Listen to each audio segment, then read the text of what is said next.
Well, let's get to it. All right. I was running a little bit late because I was actually on my AmericanExpress.com and I was adding the benefit of spend $250 at Hilton hotels and get $50 back because I'm about to spend $800 on a 3-night stay at the Hilton in Arizona. Yeah. Who says credit cards have no benefit? That would be Mr. Ramsey that says that. But well, so you got you got $50 back? Well, I will once I use the card to pay for the rooms this weekend. Then I go in and redeem it on my statement. And and this card in particular is the platinum card. And there's no limit. Well, they say there's no limit, but there is a soft limit. I mean, they kind of have an eye on you, but you got to pay it every month. There's no interest rate on that card because it has to be paid every month. So, I mean, what's the downside? I mean, it's not like I cannot pay it and get charged interest. I mean, so, but hey, it's $50. It's $50. Well, it's better to get money back on that than.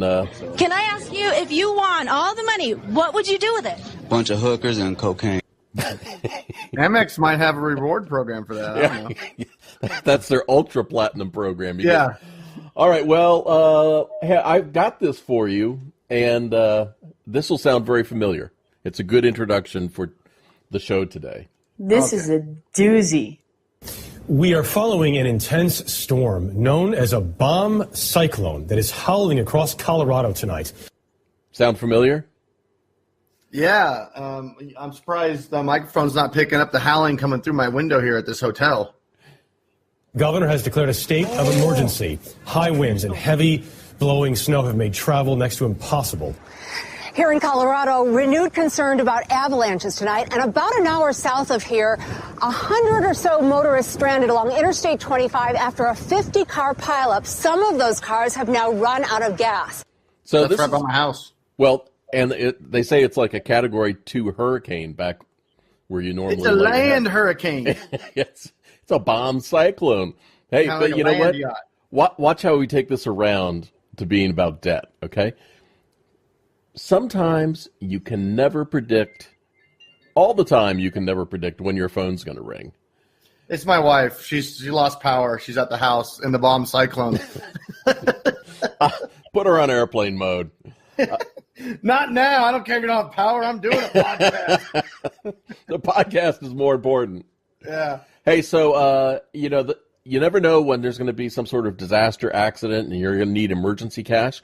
This is why preparing for the future, even if you don't have any cash available, at least having a good credit score can be important so that you can tap those credit cards in an emergency at least.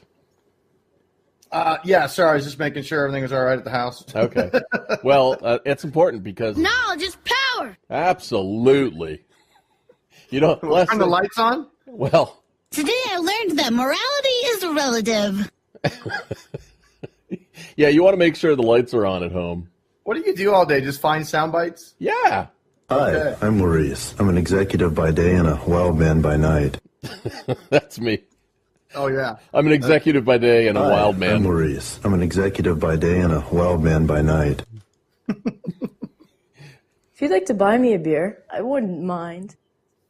I'll come to Colorado. I'll buy you a beer. Oh, yeah, I wouldn't fly in today. No, in fact, I looked and all the airports were closed.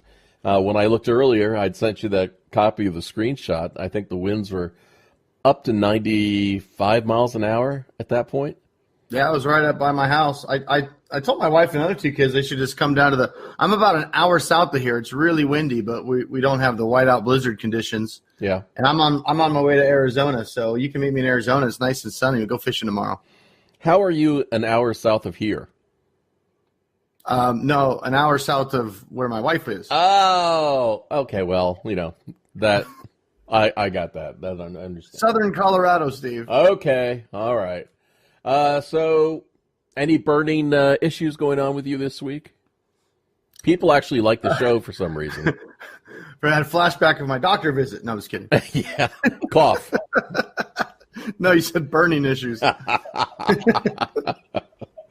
Why does it hurt when I pee? Oh, wait, now. That was my anus.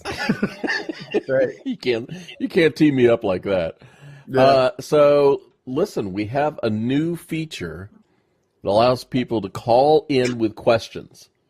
And, there's no screening these things. So in a moment of disclosure, being honest with our two listeners, I do need to let three. Well, no. I just watched them. They just dropped off. So we only have two now. Hunter can hear us from the other room. That counts 3. Okay. Well, so we opened the voicemail line. People can call in with questions. And the only questions that we have this week are from you and me and people that we know. All right. This has to be my favorite one. The phone number to call, by the way, is 919-391-7976. Hey, this is Steve Rode. If you've got a question you'd like to ask on the Get Out of Debt Guy show, hey, just call and leave us a voicemail. It's simple. 919-391-7976. 919-391-7976. Don't be afraid to leave us a message, and we'll answer it on the podcast. Suck it up. Well, this is what happens when you open the recording line, okay? Hello? Is this thing on? Somebody listening to me? Well, I'm leaving a message for Damon and Steve. I'm a longtime listener, and God, you guys really suck, but I don't have anybody else to turn to. Nobody else gives free advice, so, you're really the only ones I can ask these questions to in this world dilemma. Well, anyhow, I've kind of lost interest, so I'm going to hang up now. Bye, bitches.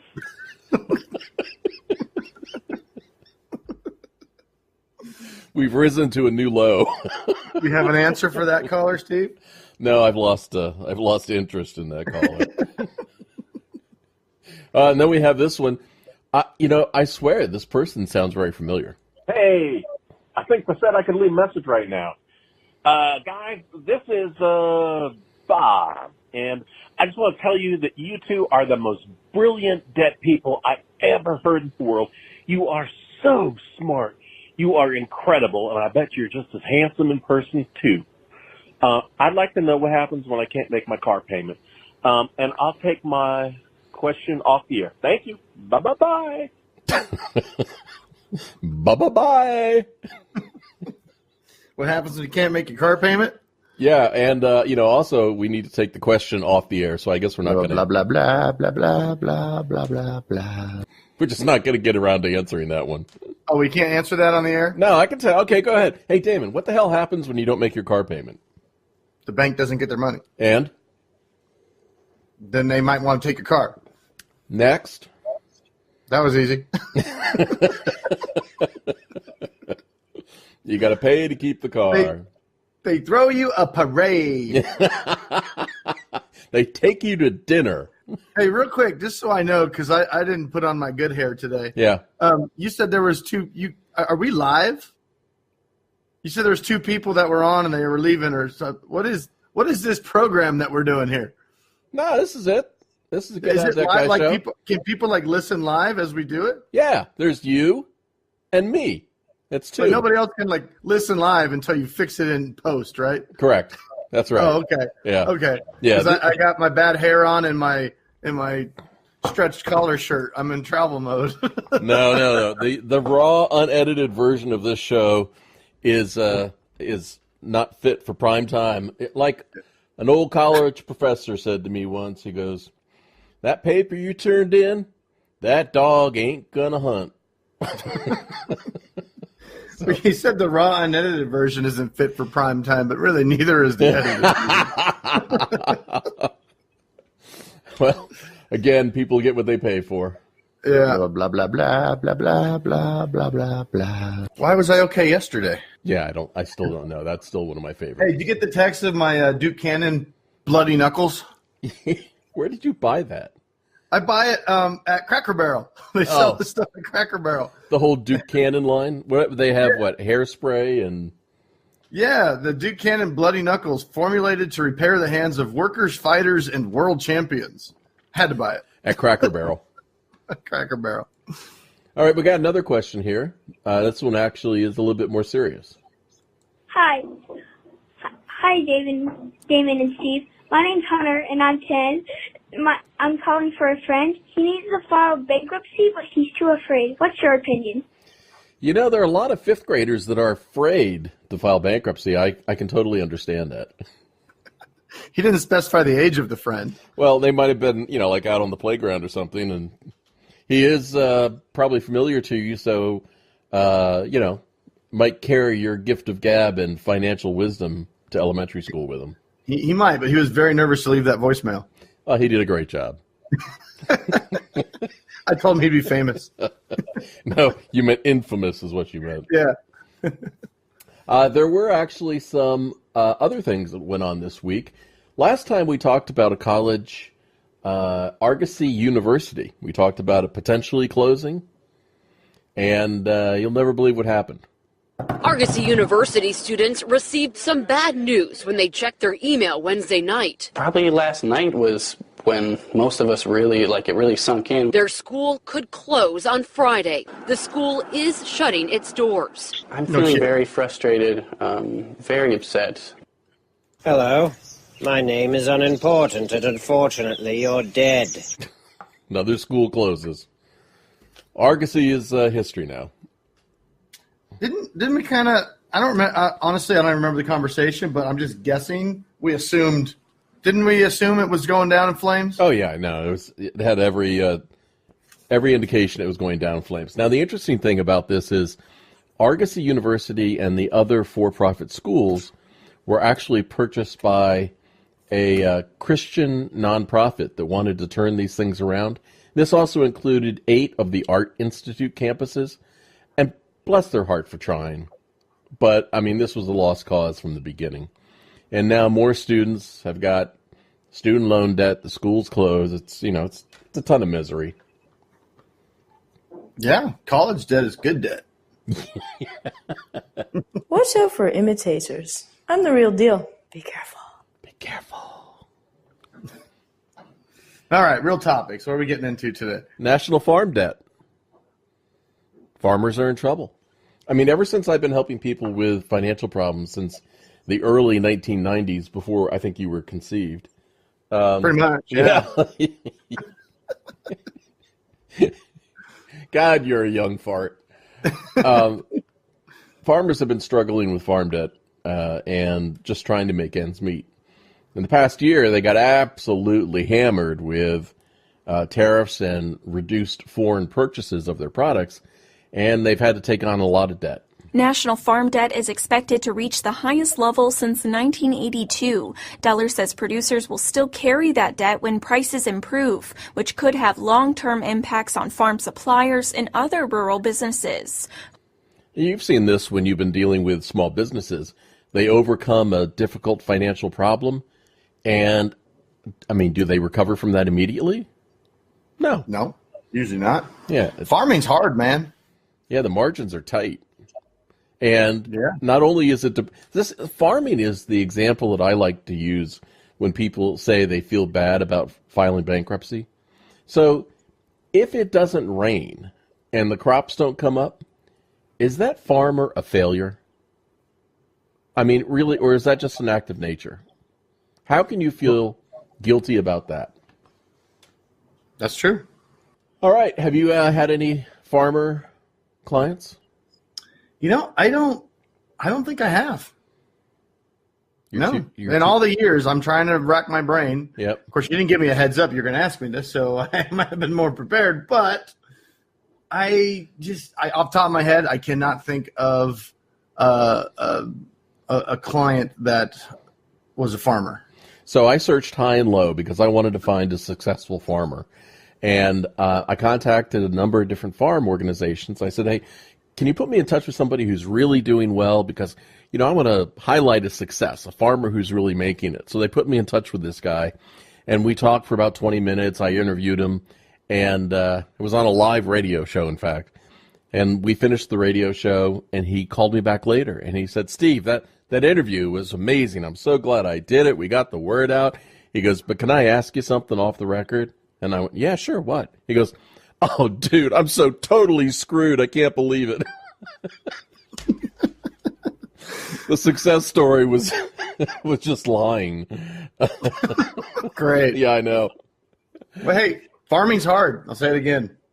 Yep, and corporate farms are taking over. They develop the economies of scale and the benefits that come with large industrial managed farming, and they can deal with small margins where your little guy just can't. Yeah, sucks. It's the way the world turns. All right, Damon, you've said before that the government needs to get out of student loan debt. Why is that? Because they're screwing it up. Why? Because they're making it way too easy to get money, and all that extra money flooding into the marketplace just causes the prices to go up. You don't realize how brilliant you sound, especially. I just might though. Well, but your belief is you need to. You got to learn how to fudge it the budget. Yeah, it's the American way. So let's back your statement up against this little news story. The government being involved in backing student loans has increased demand and has driven the cost of college through the roof, so much so that many of the educations never sort of return their value in terms of the types of jobs that the graduates can get. We need to get them out of the way. We need for colleges to have skin in the game. We need for students to have skin in the game. And we need for the lenders to make decisions in ways that they make all other kinds of loan decisions. What's the credit worthiness of the applicant? So are you an A student versus a C student? See, there you go. It's the same old argument. Government money, easy money, only drives up the cost of education and allows people to go to college that maybe shouldn't. That's a hard message to swallow. It's just too simple. But the problem is, people want to, you get the stuff about everybody should go to college and all this stuff, and you make emotional decisions and feelings matter and all this stuff. But at the end of the day, just take Econ 101 your first semester. Yep. And it doesn't take a rocket scientist to figure out why college is skyrocketing. It's just simple. Well, more money available. They're going to charge more. Well, especially now where, we've been through this easy money phase, and you've got colleges that have invested and made obligations into hard brick and mortar stuff they now have to pay for. So if the government all of a sudden contracted easy money for college, you would have a number of schools closing. Yeah, but that's necessary because many of them probably shouldn't have been open in the first place. Or they should have been a lot smaller than they are now. But, and you can go back to, well, now, you can't let us fail, blah, blah, blah. But the bottom line is if the government never stuck their nose in it, we wouldn't be in this problem. That's standard industry practice. Yes, it is. Yeah, it's simple. Have the government get out of the lending and then restore bankruptcy protections back to student loans like any other debt. And the marketplace, it would be a rough patch for a lot of people, but it also help a lot of people, and it will correct itself fairly quickly. You're very passionate about that. That was good, bro. Bunch of hookers and cocaine. Unfortunately, with some of the students out there that are considering going to school that are just getting in on a commissioned student slaughter, hearing is. Oh, bro, it's just like, dude, you get the best barrels ever, dude. Just like you pull in and you just get spit right out of them. And you just drop in and just smack the lip. Whoop-ah! Drop down, snap, and then after that, you just drop in, you just ride the barrel and get pitted. So pitted like that. Then you graduate from the Art Institute and you become... And I do consider myself a refined valley dude. You just have a lot of student loan debt, that's all. I'll say he sounded like a coastal elite to me. What, the refined valley dude? Yeah. And I do consider myself a refined valley dude. No. Oh, the other one? The surfer sounded like a coastal elite. Oh, bro, it's just like, dude, drop in, you just ride the barrel and get pitted. So pitted like that. I have no clue what pitted is. Well, I get pitted when I'm in the Midwest in the summertime. Well, I get pitted when I eat olives. That's about as hip as I am right now. That's because... Making mistakes is normal and natural. Yep, and going to school can be a mistake for people. If you haven't thought this out, you're just embarking on a whole bunch of... Damon, I try to be very polite and politically correct when people say to me, I have $85,000 of student loan debt for a degree that never got me anywhere. You know, there was no forethought. I don't want to beat this to death. I just feel bad for people. Yeah, I know it sucks, but what are you doing? Can you go in the room, please? Thank you. Traveling with kids totally sucks. Don't you have Shut the door, please? I give him one instruction. Don't open the door when I'm doing the podcast. What is he can't help himself. Didn't you bring the industrial Velcro to stick them to the wall? I had to actually pay extra to get the 2-room suite so I could have one room by myself so we could do the podcast. But, you know, I might as well just got the studio. Save some money. He's going to be in here anyway. When he's a little bit older, you're going to be hearing this from the other room. Oh, thanks for that, Steve. Now, my problem is I have the attention span of a gnat, and I get distracted easy. So door opens, and I go, squirrel! Squirrel! And then I look back to you and go, what was I saying? Well, look, I don't want you to feel bad. I got to decide what to play next. I actually have a news clip here all queued up, ready to go, that has a really good title on it. I have absolutely no recollection what it is. So the two of us are going to be surprised when I push this button here. Because people were giving me such a hard time since I'm not actually following the debt snowball method as, like Dave Ramsey's method, because I'm skipping to my Discover card and getting that paid off before paying off the 2 smaller ones. Okay, that's great. I understand it now. I remember. It's about strategy. How should people repay their debt? I mean, does it really matter? Should they focus on the smallest debt, the highest interest rate? You got an opinion about this? They should actually, yeah. I mean, my opinion on it is people should implement the strategy that works for them. There's a lot of different ways to do the same thing, and they need to do whatever they're comfortable with, whether it comes to budgeting or spending plans or debt snowball or debt avalanche or debt roll around the hill or whatever the hell you want to call it. Debt roll around the hill. I just kind of made that up. The whistles go. I'm gonna write my own book. Yeah, what are you going to call it? Debt goes around the hill. Red Rover. Well, so no, they should do what works for them. A lot of people, when they, listen to financial advice, the only thing they hear, Sandra Novakova. Specjalnie pozornost byste mieli wiedzieć. none of it really sounds familiar. They don't know what people are saying. I think I agree with you that ultimately what people should do is whatever works best for them. Some people are motivated by paying down the smallest debts first and watching creditors disappear. Other people are motivated by making the best financial decisions, of focusing on the highest interest rate debt and taking years to pay that off first. Yeah. I was talking to a client last night, and, she's not a client yet. She may be a client, but it was just an initial conversation. Mm-hmm. And she was talking about, the cash envelope system, the old carry cash. And I was like, oh, my gosh, I can't imagine people doing that, yada, yada, yada. And she's like, the funny thing is it just really works for me. It takes me back to my days when I used to waitress and I had a lot of cash. And it's really comfortable for me. And it's like it just reminded me of, oh, yeah, something like that would be completely impossible for me to do. I never carry cash. But for her, it was a good method and it worked. And it allowed her to stay within her budget and not overspend. And she liked it. So, you got those people that would say, oh, cash, that's so archaic and outdated and da-da-da-da-da. But for her, it works really, really good. Whistling Dixie, bitches. Yeah. Great. No. Yeah, thanks. This is why Mom doesn't love you. We can't get any worse. Oh, wait. Yeah. Oh, thanks for the segue. Hey, we have another voicemail, Damon. Oh, good. I wonder who it could be. Yeah, Stephen Damon. How are you guys doing? This is Johnny Confucius here, long-time listener, first-time caller.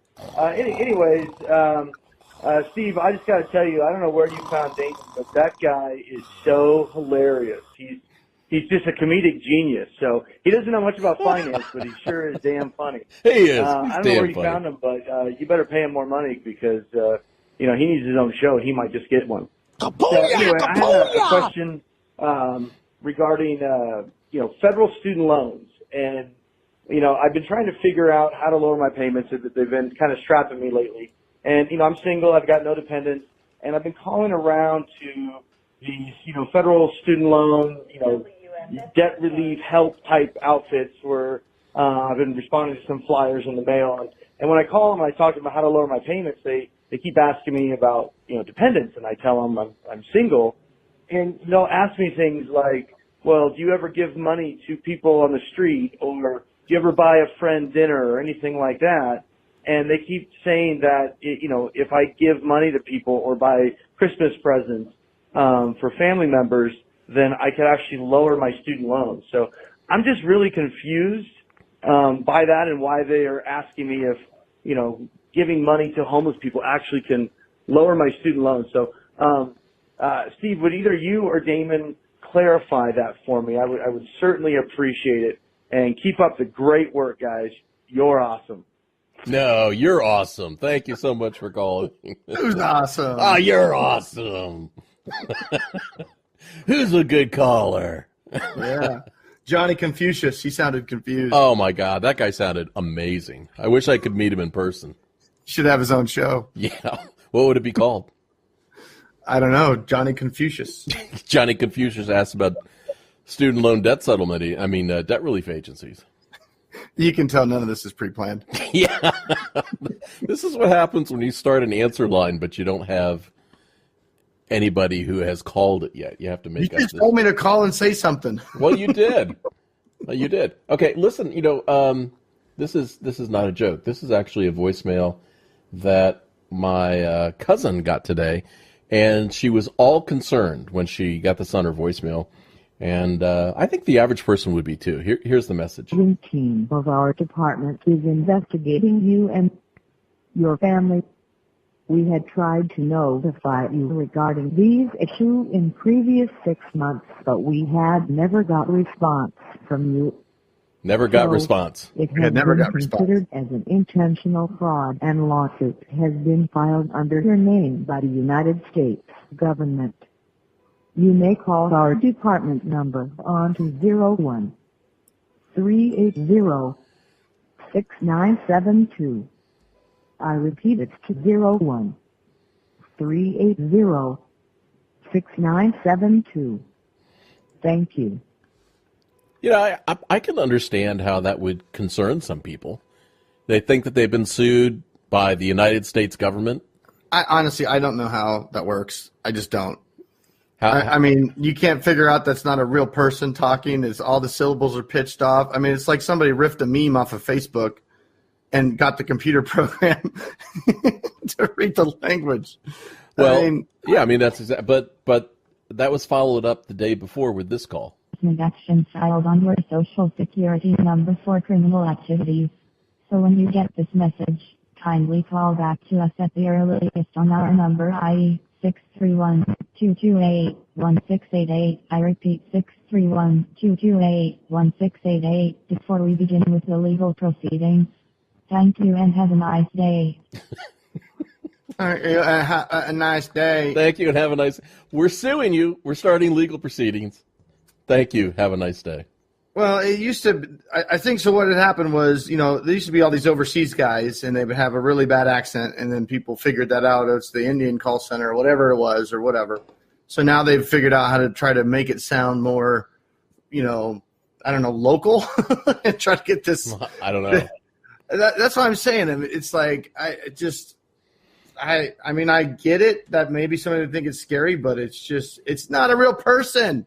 Well, it's not a real person, and if you get a call like this, don't call back, don't respond. You can do some research first. I mean, if you've been threatened with a lawsuit, you can generally, for free, go to your county courthouse website and search and see if your name might be attached to any lawsuits that have been filed. And if you get an automated message like this, it is not going to be the U.S. government. It's not going to be the IRS. It's going to be some scammer trying to scare you. And I can understand how it works, right? The IRS will send you letters. Yeah. They will send you a whole series of letters. And come over, take you out to lunch, and, maybe buy you dinner, try to woo you. Yeah, and to see if you try to write it off. Yeah. It's a trap. Yeah. Let's see if he writes this one off. All right. So, debt settlement, student loan assistance companies have been telling people for years now. I think you and I have been talking about it for, at least 4 or 5 years, maybe? 3 or 4 years? I don't even think my beard was gray then. I had hair.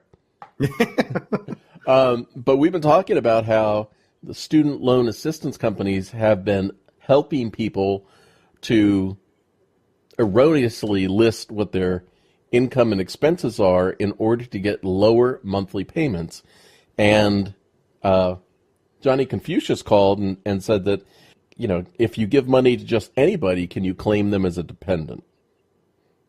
Oh, we're circling back to that, huh? Is that what we're done? I'm trying. Okay. No, it's actually a really big issue. And the problem is, number one, these student loan assistance companies, most of them, you just got these sales guys there, and their motivation is to help you lower your payments so you will love them so you can pay them money and not think too much about it.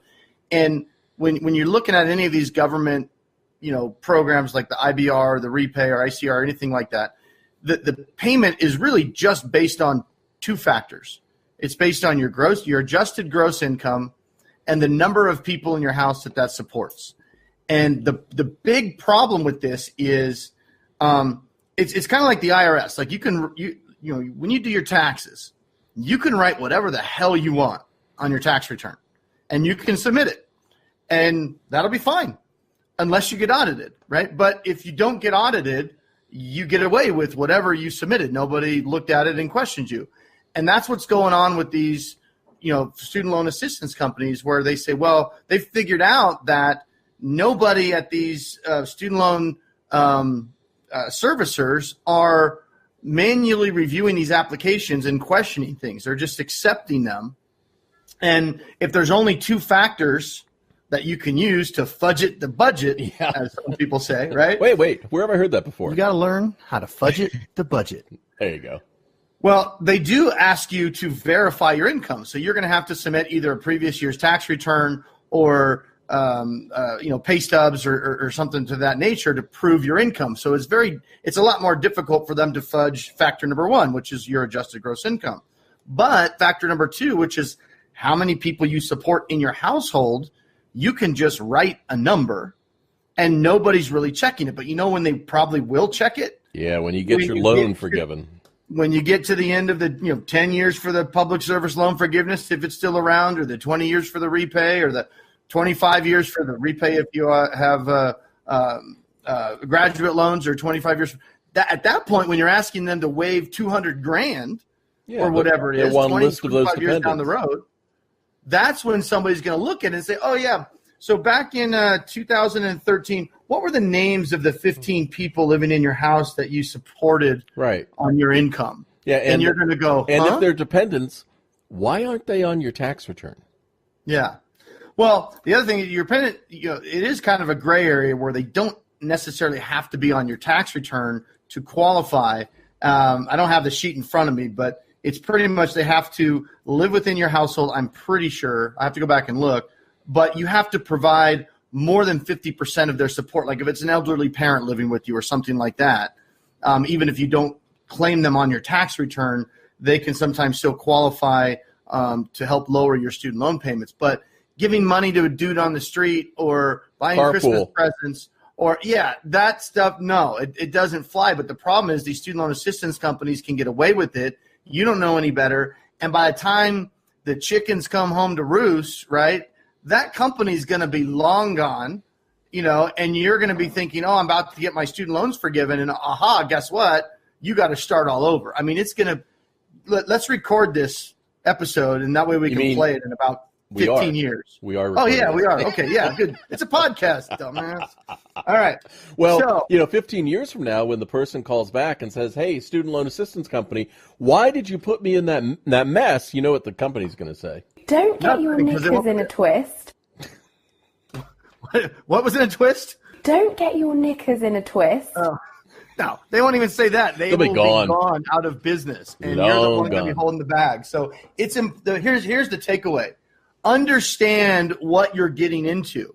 I know it takes some effort, but don't just hire a company that says we're going to lower your payments and not question what they're doing and ask to see the actual.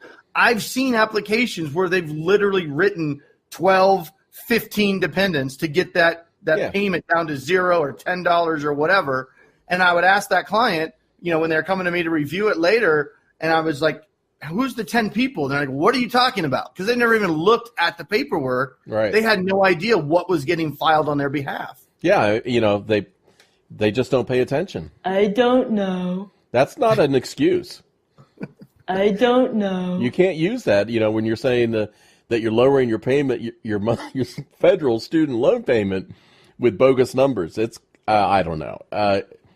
I think it's going to come home to roost. Yeah, but these guys are going to make a lot of money in the meantime. What I don't understand, anybody from the Department of Education is listening, you make them verify income.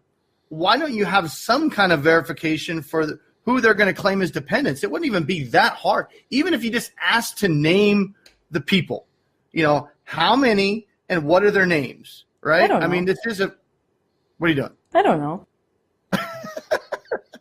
It wouldn't be that hard, and it would solve a whole bunch of – it's just going to be a bigger – all they're doing is kicking the can down the road, and there's just going to be a big – and I don't know if they're doing it on purpose, but – oh, hell yeah.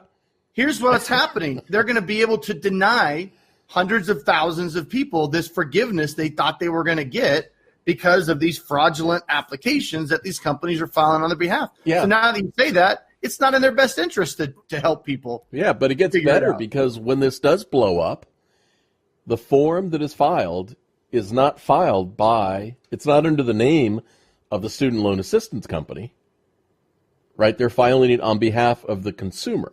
Oh, of course. Yeah. The student loan assistance company, what do they call themselves? Just Doc Prep. We're just Doc Prep. Yeah. We don't give advice. We don't give legal advice. We just fill out the form for you. Yeah, but we decided what to put on the form, but hey, we're just Doc Prep. That's standard industry practice. Yeah. Did you give money to somebody this week? How many? Yeah. Okay, 15. All right, here we go. There we go. 15. This week, it's 15. But I'm probably boring you. Anyway, so I guess that's enough about financial advice. We should probably wind this sucker up. Every time, I try to aim for a specific amount of time. We never make it. I mean, you got to learn how to fudget the budget. So I was aiming for 30 minutes. What did we do? Oh, we're 40 minutes right now. We're just way past it. Do I get a bonus? Yeah. My brother was always calling me up. He's like, when are you going to take responsibility for this? I'm like, okay, I will. So I got some caller ID. Now I don't have to talk to him anymore about it. All right, I got to find the...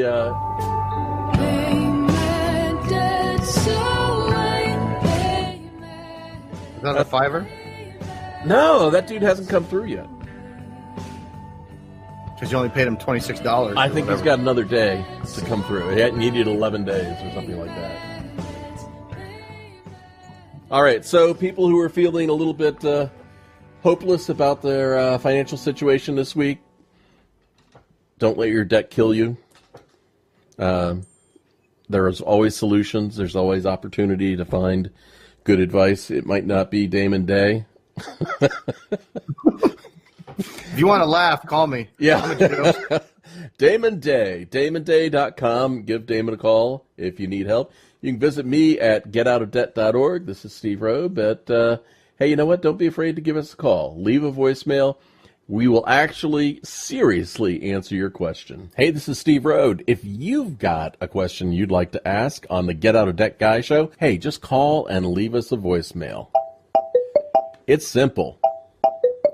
919-391-7976. 919-391-7976. Don't be afraid to leave us a message, and we'll answer it on the podcast. Things can get thick real quick.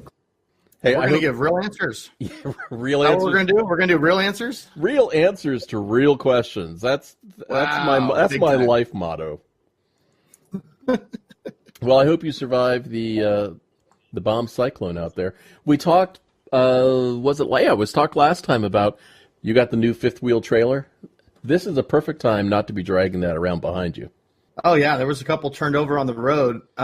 We saw the bomb cyclone was coming, so we left Monday night with the trailer to get to Arizona before the bomb cyclone, but unfortunately the truck decided it was going to have some electrical issues. So anyway, long story short, had to flip around, limp the truck back, winterize the trailer again, put it back in storage, drop the truck off the mechanic 2 hours north, rent a Tahoe, and then now drive through the storm, hunker down in a hotel just to get Hunter to Arizona by Friday because unfortunately I had all the team gear with me, so we couldn't just jump on a plane and get out there. So it's quite the week, but it seems like every time we do these podcasts and you talk about how great it is for me to have a trailer be able to do this, I'm always sitting in a hotel room. Trailer's great in storage. Ripped off on Craigslist, caught in a bomb cyclone. But hey, look, you've been headed towards baseball games. Hey, spring training in Arizona, man, you can't beat it. It's a blast, especially if you're in a cold weather climate. That's my mom calling me. Squirrel. All right. Hey, so we better say goodbye. That's the sound of the end of our careers. We have careers? I meant to say respect. That's the end of our respect. Somebody's listened this far. That ship sailed a long time ago, bro. Yeah. About the time you said, let's do a podcast. Yeah. All right. I will see you later. All right. All right. Hasta luego. Let me hang up here. How do we end the show? I don't know.